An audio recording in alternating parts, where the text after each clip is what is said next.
ये है दैनिक प्रातःकाल का डिजिटल एडिशन प्रातःकाल लाइव।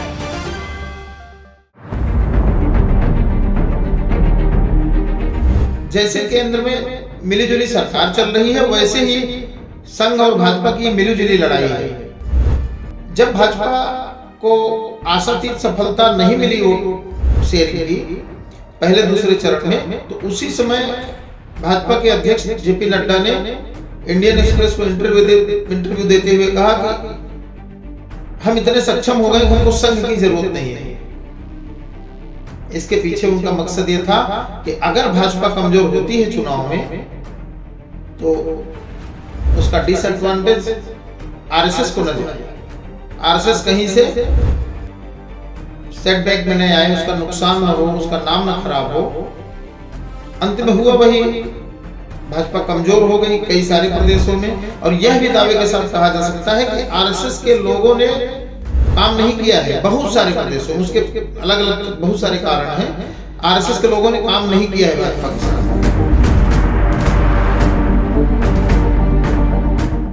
नमस्कार, मैं मनीष पालीवाल। प्रातःकाल लाइव में आप सभी का स्वागत है। लोकसभा चुनाव के बाद केंद्र में नरेंद्र मोदी के नेतृत्व में तीसरी बार एनडीए की सरकार बन चुकी है। शपथ ग्रहण समारोह के बाद प्रधानमंत्री मोदी इटली गए और जाकर लौट आए हैं, लेकिन इसके बीच इन दिनों कई सियासी धमाके हो रहे हैं। कभी संघ परिवार का कोई नेता उनके खिलाफ बयान दे देता है, तो कभी उनके सहयोगी दल के नेता उनके खिलाफ बोलते हैं। आखिर देश में क्या कुछ चल रहा है? चुनाव के बाद हो रहे इन तमाम घटनाक्रम के ऊपर हम सिलसिलेवार चर्चा करने वाले हैं। आज के हमारे शो में हमारे साथ हैं प्रातःकाल के सिटी एडिटर अरुण उपाध्याय, जिनसे हम जानेंगे कि आखिर देश में इस प्रकार के घटनाक्रम तेजी से क्यों बढ़े हैं और आखिर देश में हो क्या रहा है। सर, आपका शो में स्वागत है। धन्यवाद मनीष। सर, पहला सवाल है कि शपथ ग्रहण समारोह के बाद सब कुछ अच्छा चल रहा था, और आखिर संघ के लोग इनके खिलाफ इतनी बयानबाजी क्यों कर रहे हैं? देखो मनीष, मैं एक उदाहरण के साथ इस बात को समझाऊंगा। जैसे घर का कोई लड़का पड़ोसी के यहाँ झगड़ा करके आ जाए, पड़ोसी उलाहना लेकर आए, तो परिवार का मुखिया अपने ही घर के बच्चे को 2 थप्पड़ मारे। सेम ऐसा ही हो रहा है। अगर आज मोदी के नेतृत्व में भाजपा बहुमत में आ गई होती, तो संघ के लोग इस तरह बिल्कुल नहीं बोलते। ये इसको डैमेज कंट्रोल कहेंगे, या ये भी कह सकते हैं कि नूरा कुश्ती, मिलीजुली लड़ाई जो होती है। जैसे केंद्र में मिलीजुली सरकार चल रही है, वैसे ही संघ और भाजपा की मिलीजुली लड़ाई है। जब भाजपा को आशातीत सफलता नहीं मिली वोट शेयरिंग की पहले दूसरे चरण में, तो उसी समय भाजपा के अध्यक्ष जेपी नड्डा ने इंडियन एक्सप्रेस को इंटरव्यू देते हुए कहा कि हम इतने सक्षम हो गए कि हमको संघ की जरूरत नहीं है। इसके पीछे उनका मकसद ये था कि अगर भाजपा कमजोर होती है चुनाव में, तो उसका डिसएडवांटेज आरएसएस को न जाए, आरएसएस कहीं से सेटबैक में नहीं आए, उसका नुकसान न हो, उसका नाम न खराब हो। अंत में हुआ वही, भाजपा कमजोर हो गई कई सारे प्रदेशों में। और यह भी दावे के साथ कहा जा सकता है कि आरएसएस के लोगों ने काम नहीं किया है बहुत सारे प्रदेशों में। उसके अलग अलग बहुत सारे कारण हैं। आरएसएस के लोगों ने काम नहीं किया है भाजपा के साथ। प्रमुख कारणों में है कि जो भाजपा के लोगों ने, भाजपा शीर्ष नेतृत्व ने कई जगह अपने मन से टिकट दे दिए या अलायंस कर लिए। सबसे बड़ा कारण है महाराष्ट्र में एनसीपी प्रमुख अजित पवार के साथ जो भाजपा ने गठबंधन किया, उससे काफी नाराजगी थी। आरएसएस के लोगों ने उनकी धर्मपत्नी सुनेत्रा पवार को भी हरा दिया बारामती में।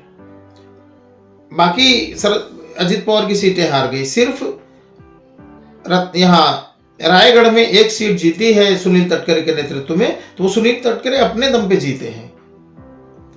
आरएसएस की नाराजगी थी तो भाजपा भी नाराज रही। ये इस बात का आरोप अजित पवार गुट के बहुत सारे नेता लगा रहे हैं कि भाजपा और संघ ने हमारे लिए काम नहीं किया। संघ सीधा नाराज था।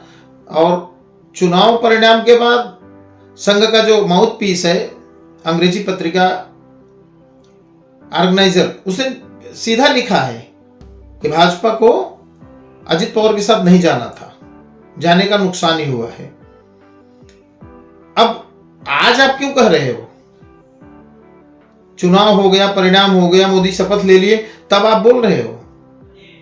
इसी तरह मोहन भागवत ने बहुत सारे धर्म ज्ञान दिए, राजधर्म की बातें बताई कि युद्ध में नैतिकता की लड़ाई होनी चाहिए, चुनाव में शत्रु के जैसे नहीं होना चाहिए। मणिपुर का नाम लिए, मणिपुर हिंसा में जल रहा है।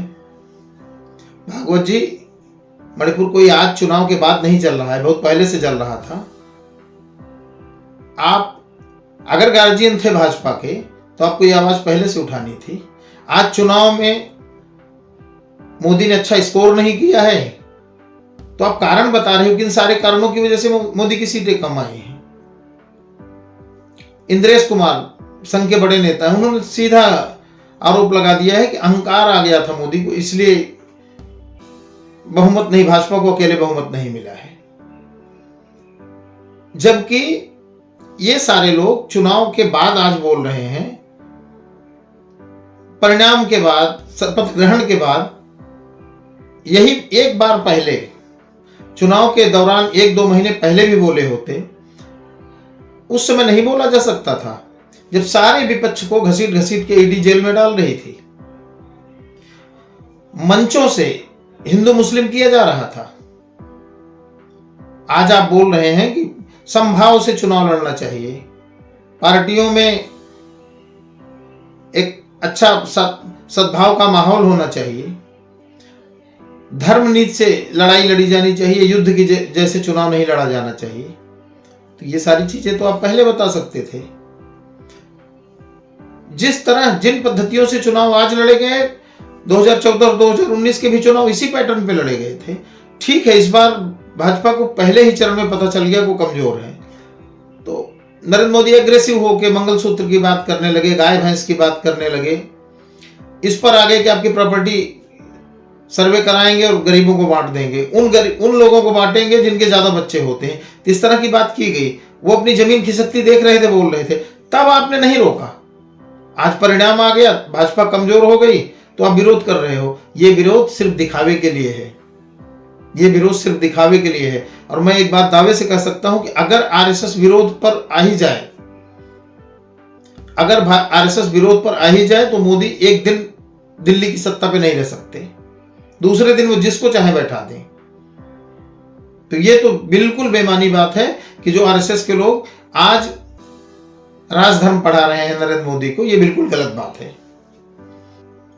पिछले सवाल में सर आपने बहुत सारी चीजों पर प्रकाश डाला, लेकिन एक बात बताइए कि सर दिल्ली में शपथ ग्रहण समारोह के बाद सब कुछ अच्छा चल रहा था, अचानक महाराष्ट्र की राजनीति में उथल पुथल मच गई है, इसके पीछे क्या रीजन, क्या खास कारण है? ये महाराष्ट्र में जो कुछ चल रहा है मनीष, ये प्रेशर टैक्टिक्स है। सबसे पहले कैबिनेट मंत्रालय नहीं मिलने से एकनाथ शिंदे ने नाराजगी जताई। उनका कहना है कि मुझसे कम सांसद चिराग पासवान के, उसको कैबिनेट मिल गई। अकेले सांसद हम पार्टी के जीतन राम मांझी के, उनको कैबिनेट में ले लिया गया। और मैं पुराना अलायंस पार्टनर हूं और मुझे सिर्फ एक, वो भी राज्य मंत्रालय मिला है। उनकी ये नाराजगी थी। एनसीपी ने तो मंत्रालय लेने से इनकार कर दिया, उनको कैबिनेट मंत्रालय चाहिए। जबकि मैं आपको एक बात अभी बता दूं, वो राज्य मंत्रालय लेंगे अजित पवार। उन्होंने सुनील तटकरे को नहीं लेने दिया और प्रफुल्ल पटेल लेना नहीं चाह रहे हैं कि वो अपना कद बड़ा मान रहे हैं। एक बार वो कैबिनेट मंत्री रह चुके हैं, सिविल एविएशन मिनिस्टर थे यूपीए की गवर्नमेंट में। अब सुनेत्रा पवार, अजित पवार की वाइफ, जो बारामती में चुनाव हार गई थी, अब वो राज्यसभा में जा रही हैं। आप देखिएगा राज्यसभा में जाने के बाद उनको मंत्रालय मिलेगा। ऐसा भी होता है कि राज्य में तो पावर की शेयरिंग कर लेते हैं लोग, लेकिन क्षेत्रीय दलों के नेता कभी ये नहीं चाहते कि उनकी पार्टी का कोई नेता दिल्ली में जाके मजबूत हो जाए। इससे बचते हैं वो। कारण बताऊं आपको कि किसी भी क्षेत्रीय दल का नेता दिल्ली में जाके ज्यादा मजबूत हुआ तो नरेंद्र मोदी की गोद में चला जाएगा। जी जी। नीतीश कुमार ने पिछली बार एनडीए सरकार को मोदी को समर्थन दिया था, सरकार में शामिल नहीं हुए। लास्ट में एक उनके पीए थे पहले पुराने आईएएस अधिकारी आरसीपी सिंह, उनको उन्होंने मिनिस्टर बनवा दिया और वो मंत्रालय चलाते चलाते कब भाजपा के हो गए पता ही नहीं चला। और उनके ही थ्रू भाजपा ने कथित तौर पर, जैसा नीतीश कुमार का आरोप है उस समय का, कि आरसीपी सिंह के थ्रू भारतीय जनता पार्टी उनके जनता दल यूनाइटेड को तोड़ने की कोशिश कर रही थी, ये पता उनको लग गया और रातों रात चले गए, तेजस्वी के साथ सरकार बना लिए। उस बात को नीतीश कुमार ने कहा था कि मैंने नरेंद्र मोदी के ऊपर सर्जिकल स्ट्राइक कर दिया है। ठीक है, वो काल चक्र घूमा और आज वही नीतीश कुमार एनडीए में आ गए हैं और नरेंद्र मोदी की सरकार के सबसे बड़े रक्षक बन गए हैं। तो ये तो मैं एक उदाहरण के तौर पे बता रहा था कि कोई भी क्षेत्रीय दल अपने किसी भी नेता को केंद्र में जल्दी मंत्री नहीं बनवाना चाहता, कि बनवा दिया बहुत भरोसे का होगा तो ही बनवाएगा। अभी देखिए, चंद्रबाबू नायडू ने मंत्रालय लिया है तो अपने ही परिवार के किसी को दिया है। ममता बनर्जी ने, जहां तक मुझे याद है, मुकुल राय को और एक अधिकारी को दिल्ली में मंत्री बनवाया था और वो दोनों उनके हाथ से निकल गए। तो आप देख सकते हैं, इनको लग रहा है अजित पवार को कि अगर हम सुनील तटकरे को मंत्री बनवा दिए, राज्य मंत्री ही सही, और कल सुनील तटकरे भाजपा के खेमे में चले गए तो कोई दल बदल कानून भी नहीं लागू, क्योंकि वो एकमात्र सांसद हैं। जी। इसलिए उन्होंने दांव खेला कि नहीं, हमको राज्य मंत्रालय चाहिए ही नहीं, कैबिनेट चाहिए, और कैबिनेट भाजपा देने से रही तो तब तक वो अपनी पत्नी को राज्यसभा में भेज देंगे और वो जल्दी ही, जब भी विस्तार होगा केंद्रीय कैबिनेट का, सुनेत्रा पवार मंत्री बन जाएंगी। तीसरी एक बात महाराष्ट्र की सियासत से जो आ रही है, चुनाव से पूर्व बिना शर्त समर्थन दिया राज ठाकरे ने खूब प्रचार किए, भाजपा की बहुत सारी सीटों पे गए, एकनाथ शिंदे के उम्मीदवारों का प्रचार किए, लेकिन उन्हें शपथ में नहीं बुलाया गया दिल्ली। जी बिल्कुल राइट है। इससे बहुत नाराज है राज ठाकरे। वैसे छोटे अलायंस पार्टनर को किसी को नहीं बुलाया है नरेंद्र मोदी ने, ओम प्रकाश राजभर को यूपी में नहीं बुलाया, और निषाद पार्टी के अध्यक्ष डॉक्टर संजय निषाद, वो खुद मिनिस्टर हैं, उनका बेटा विधायक है, उनका बेटा सांसद था, इस बार हार गया है, उनको भी नहीं बुलाया गया। क्योंकि वहां पर हम बुलाएंगे उसको, अपनी ताकत दिखानी है तो ताकत होनी चाहिए कि आपके पास कुछ होना चाहिए। इसीलिए गुस्से में अजित पवार गए नहीं थे दिल्ली जी, उन्होंने प्रफुल्ल पटेल को भेज दिया था। तो ये सब प्रेशर बनाने के लिए हो रहा है कि हमको ज्यादा से ज्यादा कुछ मिल जाए, लेकिन जहां तक मुझे लग रहा है भाजपा कुछ भी देने के मूड में नहीं है। भाजपा भले भाजपा की सरकार बैसाखी पे है, लेकिन उन्होंने सारी जो मलाईदार मंत्रालय हैं, या यूं कहें कि अपना पिछला मंत्रालय बहुत थोड़ा सा दिया है दूसरों को, बाकी सब अमित शाह के पास वो का वो मंत्रालय, जयशंकर के पास वो का वो मंत्रालय। रेल के लिए बहुत बड़ी जीत थी बिहार की, किसी को नहीं मिला रेल, फिर अश्विनी वैष्णव के हाथ में।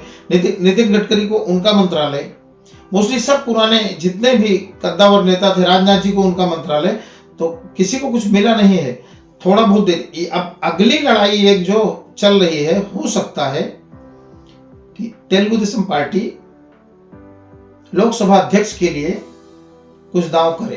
अच्छा, अंदर की जो खबरें आ रही हैं कि बीजेपी बिल्कुल देने के मूड में नहीं है लोकसभा अध्यक्ष का पद, और क्योंकि वहीं पर तो खेल होना है। अगर वो नहीं देंगे लोकसभा अध्यक्ष का पद, भाजपा का रहेगा स्पीकर, तो भाजपा की पुरानी फितरत रही है कि अपने अलायंस पार्टनर को तोड़ करके अपने में शामिल करना। जैसे आपने देखा होगा उद्धव ठाकरे को तोड़ लिया, जो चिराग आज हनुमान बने घूम रहे हैं नरेंद्र मोदी के, इनकी चिराग की पार्टी को तोड़ लिए थे इनके चाचा पशुपति पारस, वो पूरी तरह से आ गए थे भाजपा के खेमे में, और चिराग बाहर घूमे हैं, खूब चिल्लाए हैं चिराग। तो ये भाजपा की फितरत है। अजित पवार को भी उनके चाचा से तोड़ के लाया गया है।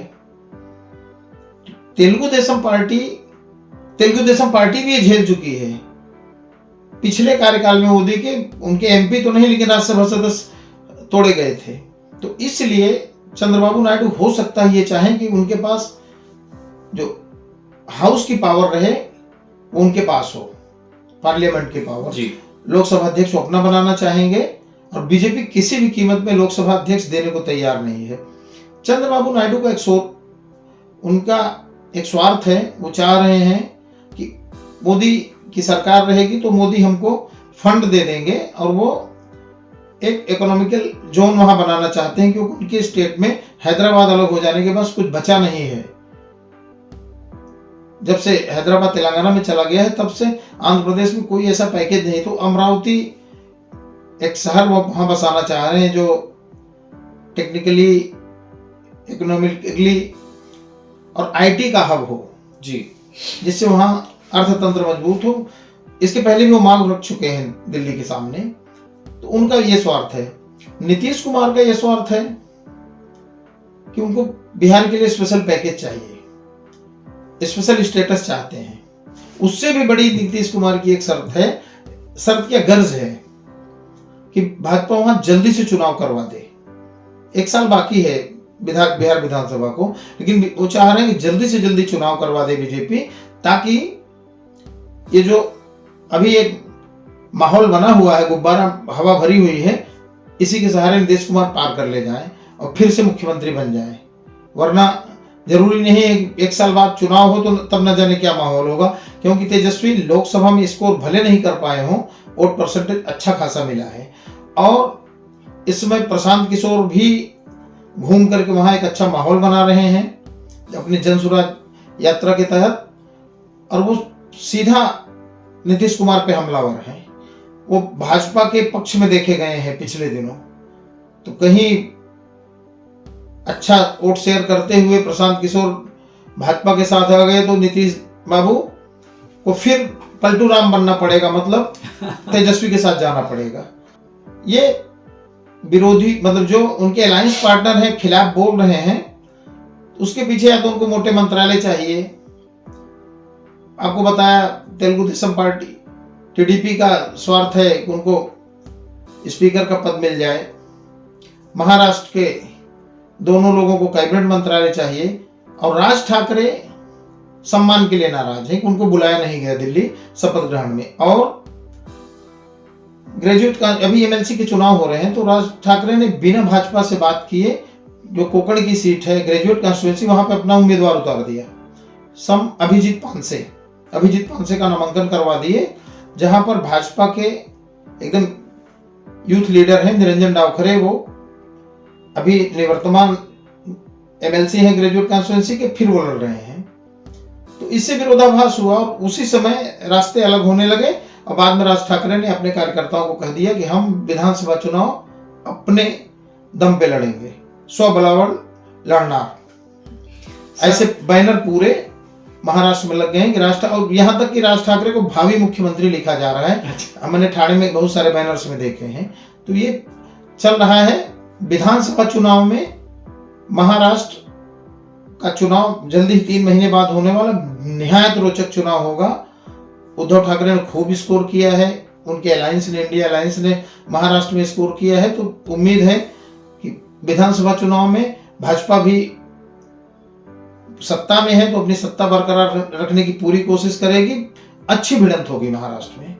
सर, महाराष्ट्र के बारे में आपने बहुत विस्तृत से बताया, परिणाम क्या रहेंगे? क्योंकि जिस तरीके का परिदृश्य है, अलग अलग चीजें नजर आ रही है, तो ये जो परिणाम किसके पक्ष में जाएगा अगले विधानसभा चुनाव का महाराष्ट्र में? विधानसभा चुनाव में मैंने इस समय का जो सिनेरियो है, ये इंडिया गठबंधन के पक्ष में जाता हुआ दिख रहा है। 3 राज्यों में चुनाव है, महाराष्ट्र, हरियाणा, झारखंड।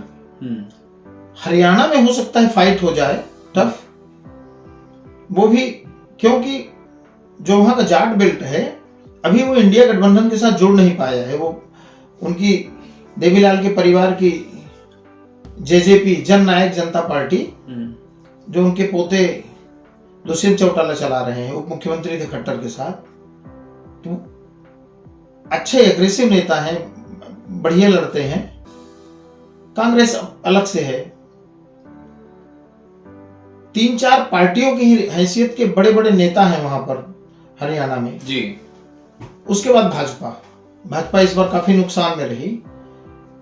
अब विपक्ष अगर एकजुट हो तो भाजपा का नुकसान कर सकता है, और वैसे ही सब बिखर के लड़े तो भाजपा फिर से सत्ता बना सकती है। वैसे भाजपा हरियाणा में कम बैक करने के लिए ही अपने मुख्यमंत्री को हटाया, सैनी को वहां चीफ मिनिस्टर बनाए। तो हरियाणा में तो लगभग ऐसे ही कम ज्यादा की लड़ाई है। महाराष्ट्र और झारखंड में तगड़ी नाराजगी है भाजपा के प्रति, क्योंकि आदिवासी बहुल प्रदेश है और वहां के आदिवासी मुख्यमंत्री को जेल में डाल दिया गया है। तो खूब गुस्सा है, अभी लोकसभा चुनाव में देखने को भी मिला। और हेमंत सोरेन की पत्नी कल्पना जी मजबूती के साथ लड़ रही हैं, पूरे देश में घूमी, वो मुंबई तक में आके इंडिया के पक्ष में भाषण देके गई, दिल्ली में गई, इंडिया अलायंस के सारे मंचों पर वो दिखाई पड़ी। तो झारखंड भी खतरा लग रहा है। इन चुनावों से भी ज्यादा रोचक एक चुनाव है उपचुनाव जी, जो राजस्थान में भी है, यूपी में है। यूपी में 9 सीटों पे है।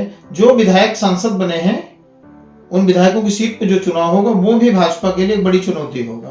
उत्तर प्रदेश में इतना बड़ा स्कोर जमा किया है अखिलेश ने, अब उपचुनाव में अखिलेश और योगी की फाइट होगी, तगड़ी फाइट होगी। और आधी सीटें, उसमें एक आध सीटें जयंत की हैं, बाकी अखिलेश ने भी अपने विधायकों को सांसदी लड़ाया है। अखिलेश खुद विधायक थे, सांसद लड़ गए हैं, वो सीटें खाली हुई। भाजपा के भी 2-3 विधायक थे, सांसद हुए हैं। तो ये उपचुनाव भी बहुत रोचक होंगे, और ये उपचुनाव लगभग उसी समय होंगे। इन तीन प्रदेशों के चुनाव के आगे पीछे या उसी महीने में होंगे उपचुनाव भी। पूरे देश में बहुत सारी सीटों पे विधायक जो सांसद बने हैं, इन तीनों राज्यों के साथ उपचुनाव भी निर्णायक होंगे। जी जी बिल्कुल। सर, इस चर्चा का अंतिम सवाल है, प्रधानमंत्री नरेंद्र मोदी इतने धुरंधर लोगों के साथ जुड़े हुए हैं जिनका बहुत अलग इतिहास रहा है, क्या इनकी सरकार 5 वर्ष पूरे कर पाएगी या बीच में कोई समस्या आएगी? देखिए, हालात तो जो हैं, बैसाखी भी चलने वाली सरकारें डगमगाती ही रहती हैं। मैं आपको एक बात बताऊं कि दूसरे पार्टियों के सहारे पर, उनकी बैसाखी पर चलने वाली सरकारें डगमगाती तो रहती हैं। इसके पीछे भी बहुत सारी सरकार, अटल जी की सरकार 2-2 बार गिरी, सिर्फ थोड़े बहुत बहुमत की कमी की वजह से। मेरी जानकारी में देवगौड़ा, गुजराल, उससे पहले वीपी सिंह, चंद्रशेखर, ये 4 प्रधानमंत्रियों का पतन हमने देखा है सिर्फ नंबर्स की कमी की वजह से। अटल जी की 2 सरकारें 2 बार गिरी, नंबर्स की कमी, 1-2 नंबर से सरकारें गिर गई हैं। तो यहां सरकार चल जाने जैसी स्थिति है। बस भाजपा अगर अपना लोकसभा अध्यक्ष बैठा दी तो मैं दावे से कहता हूं 5 साल तक कोई हिला नहीं पाएगा। बहुत सारे इनके अलायंस पार्टनर के बहुत सारे एमपी आ जाएंगे, निर्दलीय तमाम आ जाएंगे, हो न हो कांग्रेस और समाजवादी पार्टी। क्योंकि एक चर्चा शुरू हुई थी कि अब नरेंद्र मोदी कमजोर हुए हैं, अब इनकी जो ईडी की पावर है वो उतना काम नहीं करेगी, और वो ED, CBI, income tax department इनका इस्तेमाल करना चाहेंगे तो उनको चंद्रबाबू नायडू और नीतीश कुमार रोकेंगे। लेकिन ऐसा लग नहीं रहा है कोई रोकेगा, कारण कि नरेंद्र मोदी ने तो अपनी मर्जी की सरकार बनाई, अपने मर्जी का मंत्रालय बांटा। तो इससे लग रहा है कि चंद्रबाबू नायडू और नीतीश कुमार के साथ जो डील हुई है, आप अपने काम पे लगे रहो, मुझे अपना काम करने दो। मोटा भाई फिर होम मिनिस्ट्री पे आ गए हैं, जैसे उनको मौका मिला वो बैटिंग शुरू कर देंगे, उनकी लिस्ट भी बन रही होगी। तो 5 साल चलने में कोई संशय नहीं दिख रहा है। और ये दोनों आपस जाते हैं तो ही सरकार डिस्टर्ब होगी।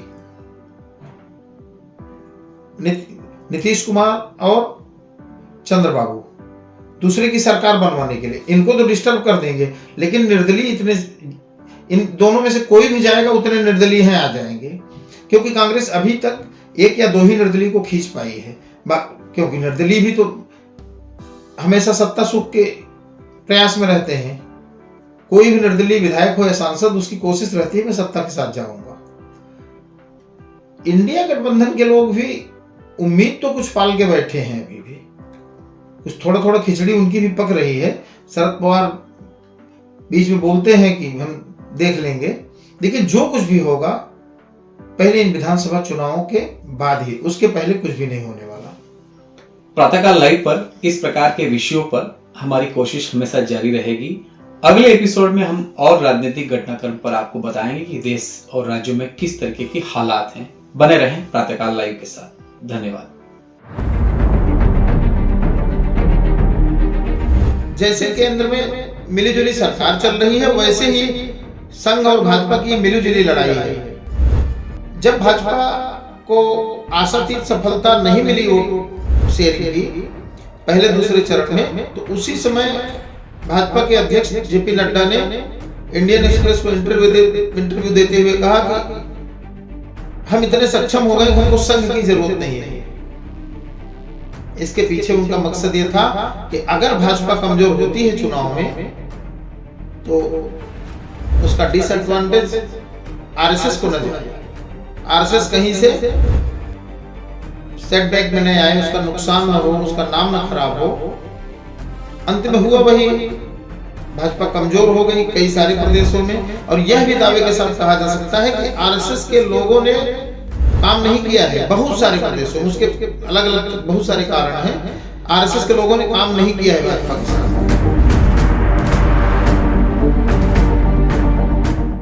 आप ये कार्यक्रम YouTube पर देख रहे हैं तो हमारे चैनल को जरूर सब्सक्राइब करें, और Facebook पर देख रहे हैं तो हमारे पेज को लाइक करना ना भूलें।